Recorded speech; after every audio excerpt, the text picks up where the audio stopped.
প্রিয় ভাইয়েরা, আমি বলেছিলাম যে একদল খেয়ে গিয়েছে আর একদল খাওয়ার জন্য রেডি হয়ে আছে। তো এখানে কি আমি কোনো দলের নাম বলেছি?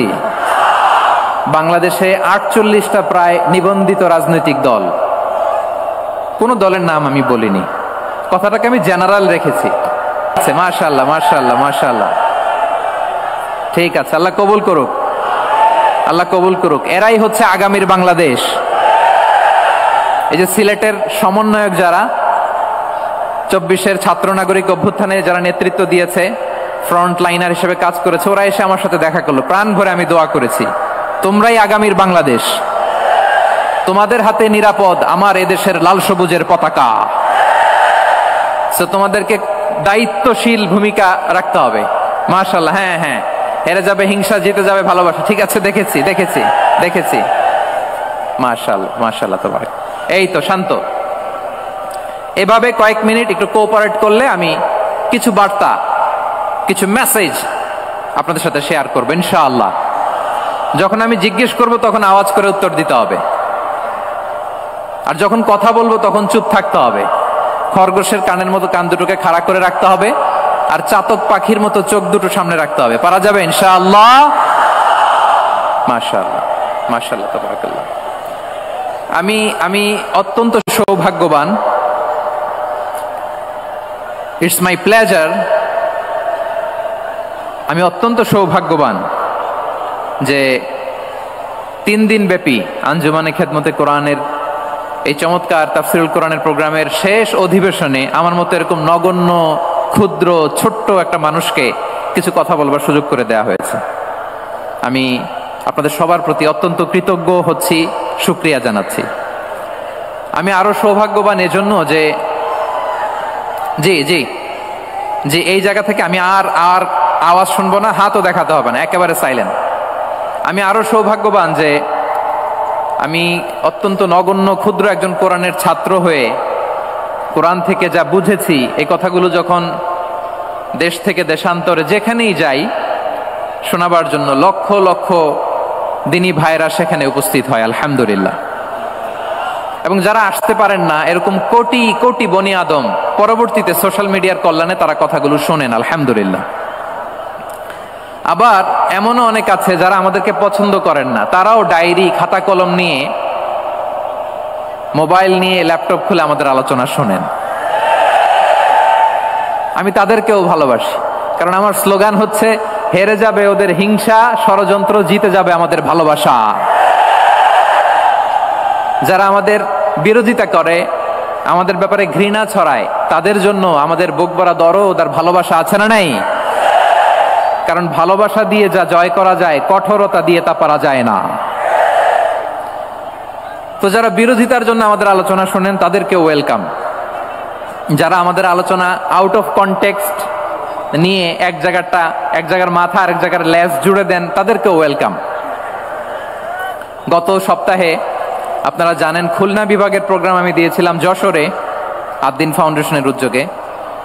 তো যশোরের প্রোগ্রামের এক ভিডিওর পেছনে আমাদের কিছু দিনী ভাইরা 6 বছর আগের এক অডিও ব্যাকগ্রাউন্ডে জুড়ে দিয়ে বিভ্রান্তি ছড়ানোর জন্য সোশ্যাল মিডিয়াতে ছড়িয়ে দিয়েছে। তো তাদের প্রতিও আমাদের কোনো রাগ নাই, ক্ষোভ নাই, তারা হয়তো দিনই তাকাদা থেকেই করেছে, কিন্তু তারা হয়তো বুঝতে পারে নাই এই যে রিসেন্ট আলোচনার ভিডিওর পেছনে 6 বছর আগের অডিও জুড়ে দেওয়া, এটাকে বাংলায় বলে প্রতারণা। কি বলে? প্রতারণা, ধোঁকাবাজি। এখনকার আলোচনার ভিডিও আর ব্যাকগ্রাউন্ডে এডিট করে লাগিয়েছে 6 বছর আগের অডিও, এটারে প্রতারণা বলে, ধোঁকাবাজি বলে। আর বিশ্বনবী বলেন, মান গশানা ফালাইসা মিন্না, the person who deceives us he is not among us. যে আমাদেরকে ধোঁকা দেয় সে আমাদের অন্তর্ভুক্ত নয়। তো বিশ্বনবীর এই হাদিস তারা মনে রাখে না। তো এই জন্য শুধু বিশ্বনবীর প্রতি সাল্লাল্লাহু আলাইহি ওয়াসাল্লামের প্রতি সেরেফ ভালোবাসা আপনাকে বাঁচাতে পারবে না যদি বিশ্বনবীর আদর্শ আপনি গ্রহণ না করেন। তার জলজান্ত প্রমাণ, আবু তালেব বিশ্বনবীকে অনেক ভালোবেসেছেন আলাইহিস সালাতু ওয়াসসালাম। পলিটিক্যাল শেল্টার, ফিনান্সিয়াল শেল্টার, সব ধরনের শেল্টার তিনি দিয়েছেন, কিন্তু বিশ্বনবীর আদর্শ মানেন নাই। মুক্তি মিলবে? হ্যাঁ, আওয়াজ করে বলেন, আবু তালেবের কি মুক্তি মিলবে? তাহলে সেরেফ ভালোবাসা আপনাকে বাঁচাতে পারবে? ভালোবাসার পাশাপাশি বিশ্বনবীর আদর্শকে মেনে নেওয়ার দরকার আছে না নাই? তো যারা এই সমস্ত কাজ করেন আমাদের ভাইয়েরা, তাদের জন্য আল্লাহ তাআলার কাছে আমরা হেদায়েতের দোয়া করি। আবার আমি দেখেছি আমার গত সপ্তাহের যশোরের আলোচনার একটা লাইনকে কেন্দ্র করে আমাদের অনেক রাজনীতিবিদ বন্ধুরা অনেক ক্ষুব্ধ প্রতিক্রিয়া দেখাচ্ছেন। ওই কথাকে নিজেদের গায়ে টেনে, নিজেদের গায়ে মেখে ওনারা ক্ষুব্ধ হয়েছেন। প্রিয় ভাইয়েরা, আমি বলেছিলাম যে একদল খেয়ে গিয়েছে, আরেক দল খাওয়ার জন্য রেডি হয়ে আছে। তো এখানে কি আমি কোনো দলের নাম বলেছি? বাংলাদেশে 48টা প্রায় নিবন্ধিত রাজনৈতিক দল, কোন দলের নাম আমি বলিনি। কথাটাকে আমি জেনারেল রেখেছি। দায়ীদের বৈশিষ্ট্যই এটা, দায়ীরা জেনারেলি কথা বলে, যার যেই মেসেজ নেয়ার তারা সেখান থেকে নিয়ে নেয়।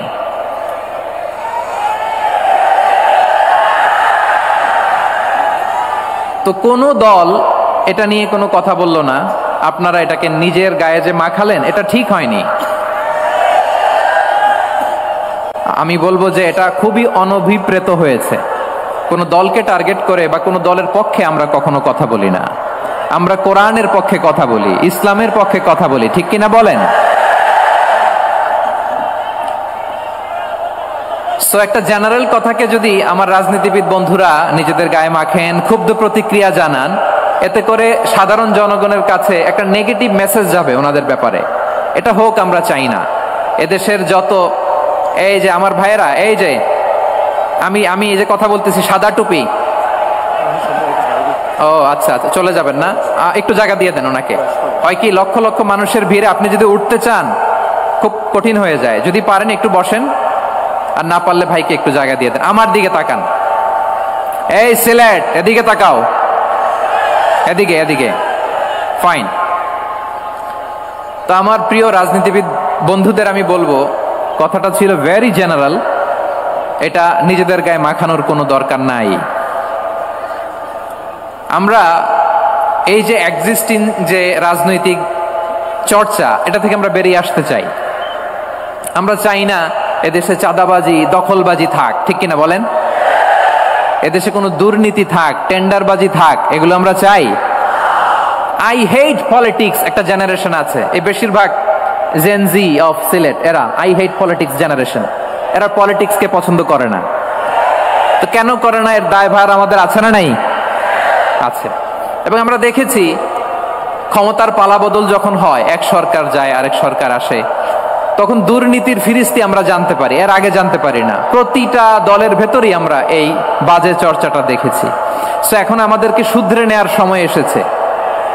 এটা এই সুন্দর সময়, নতুন প্রভাতের বাংলাদেশ, নতুন ভোরের বাংলাদেশ, এই সময় আমরা কাদা ছোড়াছড়ি যেন না করি। আমাদের শপথ নেয়ার সময় এসেছে। প্রতিটি দল, নিবন্ধিত 48টি, সবগুলো দলের এখন শপথ নেওয়া উচিত যে আমরা কোনোদিন আর চাঁদাবাজি করব না, টেন্ডারবাজি করব না, দখলবাজি করব না। আমরা সবসময় দেশের পক্ষে থাকব, সবসময় দেশের পক্ষে থাকব। সেই কথাগুলো ছিল ভেরি জেনারেল। যে কথাগুলো আমরা জেনারেলি বলি, এগুলো জেনারেলি আপনারা নিবেন। আমার রাজনীতিবিদ বন্ধুদের কাছে এটাই আমার কামনা। আর এই জাতীয় বার্তা যখন আমরা দেই, তখন যদি আপনি বলেন যে পারলে রাজনীতিতে আসেন,